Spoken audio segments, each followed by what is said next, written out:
Hello everyone, আসসালামু আলাইকুম। Naim teaching পয়েন্টের পক্ষ থেকে আপনাদের স্বাগতম জানাচ্ছি। আমি মোহাম্মদ নাইমুদ্দিন। আজকের এই ভিডিওটি ষষ্ঠ থেকে দশম শ্রেণীর শিক্ষার্থীদের জন্য। তোমরা জানো তোমাদের ইংরেজি বই প্রথম পত্র এর স্টোরি লিখতে হয়। আজকে আমি তোমাদের জন্য এই স্টোরিটি খুব সহজভাবে লিখেছি এবং খুব সুন্দরভাবে সাজিয়েছি। স্টোরিটির নাম হচ্ছে গ্রেডি ফার্মার।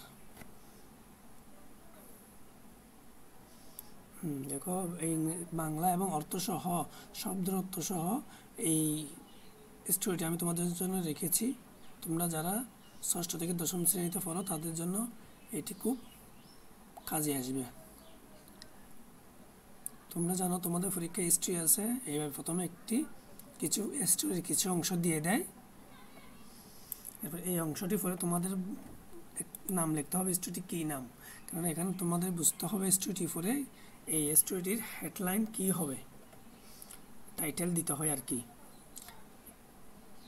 তাই এখন আমি এই স্টোরিটি আমি তোমাদেরকে পরে একটু শোনাচ্ছি। Read the beginning of the following story and complete it in your own way. বলতেছে যে কি, read the beginning of the following story, গল্পটির শুরু ওর টেক্সটগুলো পড়ো এবং কমপ্লিট এটা পরিপূর্ণ করো ইউর ওন ওয়ে, তোমার নিজ উপায়ে। Give a title to it, একটি টাইটেল মানে এটা নাম দিতে বলছে। There lived a greedy farmer in a village, এক গ্রামে একজন লোভী কৃষক থাকত। হি হ্যাড এ ওয়ান্ডারফুল, তার একটি বিস্ময়কর হাঁস ছিল।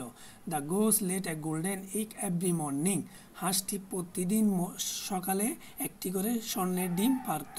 The farmer soon became very rich selling each egg in the market, প্রতিদিন একটি করে ডিম বাজারে বিক্রি করে সে ধনী হতে লাগলো। এটা পরে তোমাদেরকে বুঝতে হবে এটি কী সম্পর্কে স্টোরিটি দিছে। যেহেতু এখানে গ্রেডি ফার্মার আছে, তার মানে এই স্টোরিটির নাম হবে এ গ্রেডি ফার্মার।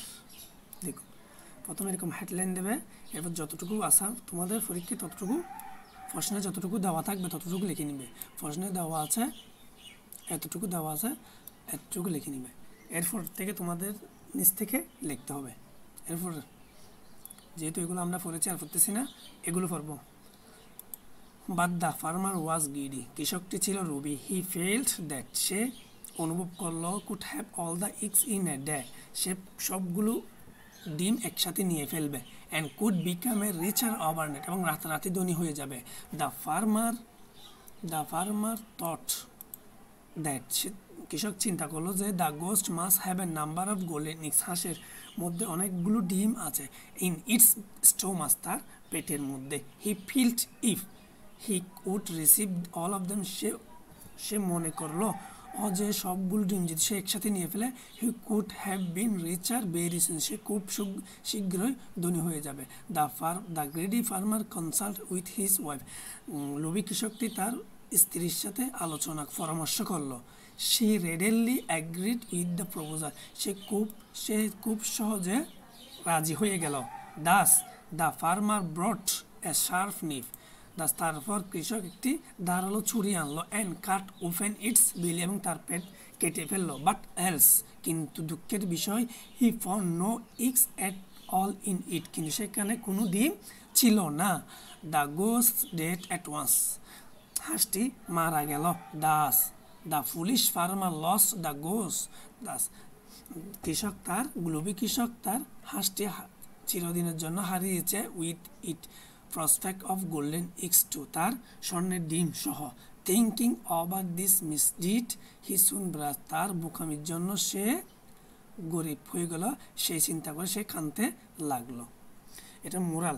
তোমরা জানো স্টোরির মধ্যে মোরাল দিলে একটু ভালো নম্বর পাওয়া যায়। মোরাল, গ্রেপস অর লস, বেশি চাইলে সব কিছু হারাতে হয়, এটা বেশি চাইলে সব কিছু হারাতে হয়। আশা করি তোমাদের এটি ভালো লেগেছে। তোমরা যারা ষষ্ঠ থেকে দশম শ্রেণীতে পড়ো তাদের কাজে আসবে। এর বাংলা অর্থ দিছে, বাংলা অর্থগুলো তোমরা পড়ে নিবে। আর তোমাদের যদি শব্দ অর্থ শিখতে ইচ্ছা করে তাহলে এর নিচে ওয়ার্ড মিনিংগুলো দেওয়া আছে, এগুলো সব তোমরা শিখে এটি শিখবে। আশা করি তোমাদের জন্য এটি উপকারিত হবে। আর যদি তোমাদের জন্য উপকারিত হয় অবশ্যই একটি লাইক দিবে আর যদি তোমরা আমার চ্যানেল নতুন হয়ে থাকো অবশ্যই আমার চ্যানেলটি সাবস্ক্রাইব করবে, আর যারা সাবস্ক্রাইব করবে তাদের অসংখ্য ধন্যবাদ। দেখা হবে পরবর্তী কোনো একটি ভিডিওয়ে। আজকে সবাই ভালো থাকবেন, সুস্থ থাকেন, আল্লাহ হাফেজ।